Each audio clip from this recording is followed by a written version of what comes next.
Preface and Dedication and Disclaimer to Kidnapped by Robert Louis Stevenson.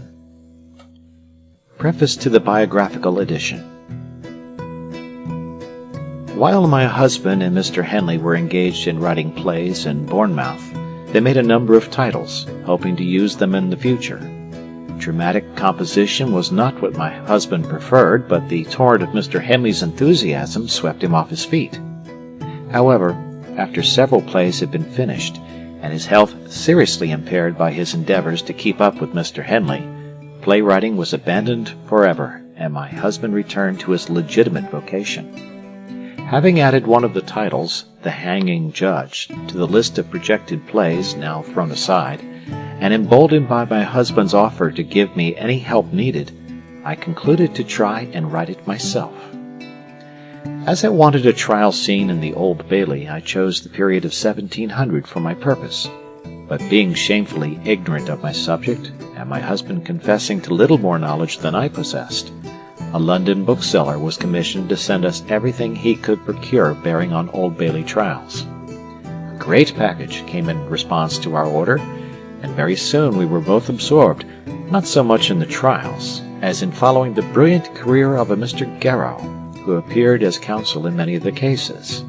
We sent for more books, and yet more, still intent on Mr. Garrow, whose subtle cross-examination of witnesses and masterly, if sometimes startling, methods of arriving at the truth seemed more thrilling to us than any novel. Occasionally other trials than those in the Old Bailey would be included in the package of books we received from London. Among these my husband found and read with avidity The Trial of James Stewart in Aucarn in Duror of Appin for the murder of Colin Campbell of Glenure EFQ, factor for His Majesty on the forfeited estate of Ardfield. My husband was always interested in this period of his country's history, and had already the intention of writing a story that should turn on the Appin murder. The tale was to be of a boy, David Balfour, supposed to belong to my husband's own family, who should travel in Scotland as though it were a foreign country, meeting with various adventures and misadventures by the way. From the trial of James Stewart my husband gleaned much valuable material for his novel, the most important being the character of Alan Breck. Aside from having described him as smallish in stature, my husband seems to have taken Alan Breck's personal appearance, even to his clothing, from the book. A letter from James Stewart to Mr. John Macfarlane, introduced as evidence in the trial, says, "There is one Alan Stewart, a distant friend of the late Ardils, who is in the French service, and came over in March last, as he said to some, in order to settle at home, to others, that he was to go soon back, and was, as I hear, the day that the murder was committed, seen not far from the place where it happened, and is not now to be seen, by which it is believed he was the actor. He is a desperate, foolish fellow, and if he is guilty, came to the country for that very purpose. He is a tall, pock-pitted lad, very black hair, and wore a blue coat and metal buttons, an old red vest, and breeches of the same color."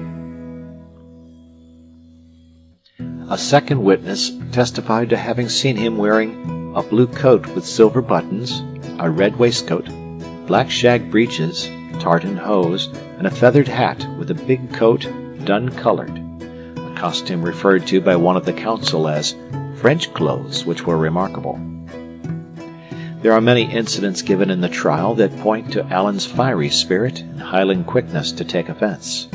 One witness declared also that the said Alan Breck threatened that he would challenge Ballyviolin and his sons to fight because of his removing the declarant last year from Glenduror. On another page, Duncan Campbell, change keeper at Annet, aged 35 years, married, witness cited, sworn, purged, and examined at Supra depones, that in the month of April last the deponent met with Alan Breck Stewart, with whom he was not acquainted, and John Stewart, in Auchnachwan, in the house of the walk-miller of Auchofragan, and went on with them to the house. Alan Breck Stewart said that he hated all the name of Campbell, and the deponent said he had no reason for doing so. But Allen said he had very good reason for it, that thereafter they left that house, and, after drinking a dram at another house, came to the deponent's house, where they went in and drunk some drams, and Alan Breck renewed the former conversation. And the deponent making the same answer, Allen said that, if the deponent had any respect for his friends, he would tell them that if they offered to turn out the possessors of Ardheel's estate, he would make black cocks of them before they entered into possession, by which the deponent understood shooting them, it being a common phrase in the country. Some time after the publication of Kidnapped, we stopped for a short while in the Appin country, where we were surprised and interested to discover that the feeling concerning the murder of Glenure, the Red Fox, also called Colin Roy, was almost as keen as though the tragedy had taken place the day before. For several years my husband received letters of expostulation or commendation from members of the Campbell and Stuart clans. I have in my possession a paper, yellow with age, that was sent soon after the novel appeared, containing the pedigree of the family of Appin, wherein it is said that Alan, 3rd Baron of Appin, was not killed at Flodone, though there, but lived to a great old age. He married Cameron, daughter to Ewan Cameron of Lochiel. Following this is a paragraph stating that John Stewart first of Ardheel, of his descendants Alan Breck, had better be omitted. Duncan Bain Stewart in Achendarach, his father was a bastard. One day, while my husband was busily at work, I sat beside him reading an old cookery book called The Complete Housewife, an accomplished gentlewoman's companion. In the midst of receipts for rabbits and chickens mumbled, pickled samphire, skirret pie, baked tansy, and other forgotten delicacies, there were directions for the preparation of several lotions for the preservation of beauty. One of these was so charming that I interrupted my husband to read it aloud. "Just what I wanted!" he exclaimed, and the receipt for the Lily of the Valley water was instantly incorporated into Kidnapped. Signed, F.V.D.E.G.S.